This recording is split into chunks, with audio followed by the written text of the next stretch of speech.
कश्मीरी हिंदुओं का सच जो 30 साल आपसे छुपाया गया। आज की इस वीडियो में कोई एंटरटेनमेंट नहीं है और ना ही इस वीडियो में बताने जाने वाली कहानी कोई काल्पनिक है। ये कहानी आज से 30 साल पहले घटित हुई थी। नरसंहार की वो कहानी अगर आप सुनोगे तो आपके रोंगटे खड़े हो जाएंगे। इस कहानी को कुछ लोग झूठ या काल्पनिक बताएंगे तो कुछ लोग इस कहानी पर विश्वास ही नहीं करेंगे। लोग मानेंगे ही नहीं कि इतनी बड़ी घटना, ऐसी भी कुछ घटना वहाँ हुई होगी। लेकिन इनमें उन लोगों की कोई गलती नहीं है, क्योंकि उस समय के लोगों ने, उस समय की सरकार ने इस बात को कश्मीर से बाहर निकलने ही नहीं दिया। इस घटना को इस कदर दबाया गया कि आज की पीढ़ी ये मानने को ही तैयार नहीं है कि इतनी बड़ी घटना वहाँ पर हुई थी। आज मैं आपसे ये नहीं कहूँगा कि लाइक और सब्सक्राइब करो, बस कश्मीरी हिंदुओं के दर्द को आप तक पहुँचा सकूँ, उनके दर्द, उनकी तकलीफ़ को बांट सकूँ, तो मुझे बहुत खुशी होगी। द कश्मीर फाइल्स ये एक फिल्म नहीं, एक सच्चाई है। कश्मीरी हिंदुओं पर हुए अत्याचार और उनके नरसंहार पर उन्हें कश्मीर से इस बात पर नहीं भगाया गया कि वो एक पंडित थे, बल्कि इस बात पर उनको भगाया गया कि वो एक हिंदू थे। इस्लामिक तुष्टीकरण की वजह से करीबन 2.5 से 5 लाख कश्मीरी पंडितों ने कश्मीर छोड़ दिया नहीं बल्कि छोड़ के जाना पड़ा। और जो लोग नहीं माने उनका दिन दहाड़े सरेआम कत्लेआम कर दिया गया। सैकड़ों महिलाओं और बच्चियों का रेप कर दिया गया। और इतना ही नहीं, जो लोग कश्मीर छोड़कर नहीं जाना चाहते थे उन्हें मारकर, उन्हें काटकर उनके शरीर के छोटे छोटे टुकड़े कर दिए गए और उनके ही परिवार के लोगों को उनके टुकड़े खाने को कहा। सोचिए हैवानियत कितना नीचे गिर सकती है। लेकिन इंसानियत के ठेकेदार, इंसानियत का ढोंग रचने वाले, इंसानियत का कत्लेआम होते देख तब चुप थे।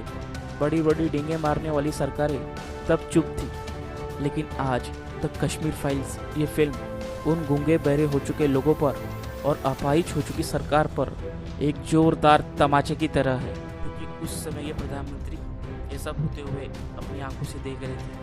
लेकिन उस समय की सरकार ने इस जेनोसाइड पर चुप्पी ही नहीं साधी, बल्कि इस जेनोसाइड के बाद भी कोई बड़ा एक्शन नहीं लिया गया। देखिए, आप में से बहुत से लोगों को जेनोसाइड इस शब्द का अर्थ मालूम होगा, लेकिन जिन्हें नहीं पता उन्हें मैं एक कहानी के थ्रू बताता हूँ।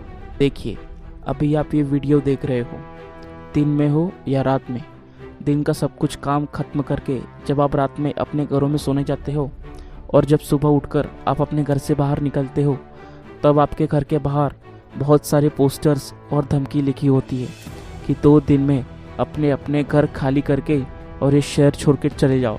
अपने ही घर और शहर से आपको भगाया जाए, आपकी मर्जी ना हो तब भी बंदूक की नोक पर आपको डराया जाए, आपको और आपके पूरे परिवार को आपके ही घर से घसीटते हुए बाहर निकाला जाए, सिर्फ इस आधार पर कि आप एक हिंदू है, आप इस देश की मेजॉरिटी है, आपको अपने धर्म के प्रति बहुत लगाव और प्यार है। यह कहानी यहाँ पर ही ख़त्म नहीं होती, बल्कि कहानी तो अब शुरू होती है। जो कश्मीरी पंडित, जो कश्मीर हिंदू बंदूक से ना डरे, उनकी दिन दहाड़े सरेआम हत्या कर दी जाती, और तो और उनकी पत्नियों से, उनकी बच्चियों से सामूहिक बलात्कार किए जाते। और जो महिलाएं इसका विरोध करती उनको जिंदा जला दिया जाता, या फिर उनके शरीर को काट कर उनके शरीर के छोटे छोटे टुकड़े करके जानवर को खिला दिए जाते। इस हैवानियत को ही जेनोसाइड यानी नरसंहार कहते हैं। लेकिन सोचिए, ये सब अगर आपके साथ हुआ रहता तो आप क्या करते? आज हमें उन कश्मीरी हिंदुओं के साथ खड़े रहना है, उन कश्मीरी पंडितों को उनका हक और न्याय दिलाना है। देखिए, इस जेनोसाइड को मैं आपको एक पॉइंट्स के थ्रू एक्सप्लेन करता हूँ। पॉइंट नंबर 1, कश्मीरी पंडितों का पलायन क्यों हुआ और किस आधार पर हुआ? तो इसका जवाब है, कश्मीरी पंडितों का पलायन इस आधार पर हुआ कि वो एक हिंदू थे, और इसलिए पलायन हुआ क्योंकि कश्मीरी हिंदुओं में या फिर भारत के किसी भी क्षेत्र के हिंदुओं में एकता नहीं है। पॉइंट नंबर 2, कश्मीरी पंडितों का पलायन किसकी सरकार में हुआ? अगर आप गूगल में जाके सर्च करोगे कि 1990 में किसकी सरकार थी जम्मू कश्मीर में, तो आपको पता चल जाएगा कि कश्मीरी पंडितों का पलायन किसकी सरकार में हुआ। पॉइंट नंबर 3, क्या कश्मीरी हिंदुओं के मंदिर तोड़े गए?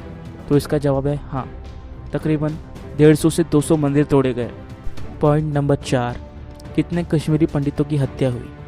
देखिए, उस समय की सरकार ने इसका आंकड़ा सिर्फ 89 बताया है, जो कि मेरे हिसाब से बहुत कम है। 5 लाख लोगों का पलायन और सिर्फ 89 हत्या, ये बात हजम नहीं होती। इसका ऑफिशियल आंकड़ा तो पता नहीं, लेकिन मैं आपको तथ्यों के आधार पर बताता हूँ कि तकरीबन 3000 से 5000 लोगों की उस समय हत्या हुई होगी, और ये आंकड़ा इससे भी बड़ा हो सकता है। देखिए, आंकड़ा मैटर नहीं करता कि एक पंडित की हत्या हुई या हजारों पंडितों की। अगर हजारों पंडितों की भी हत्या हुई है और अगर एक पंडित की भी हत्या हुई है तो ये उतनी ही बड़ी बात है। और पॉइंट नंबर 5, इस सीरियस मैटर में राजनीति नहीं होनी चाहिए, लेकिन कुछ लोगों के सीने को ठंडक ही नहीं पड़ती। कुछ लोग इस सीरियस मैटर में भी राजनीति कर रहे हैं। और एक खास बात, इस वीडियो के और भी पार्ट्स मैं आपके लिए ज़रूर बनाऊंगा, अगर आपका प्यार इस तरह बरकरार रहेगा।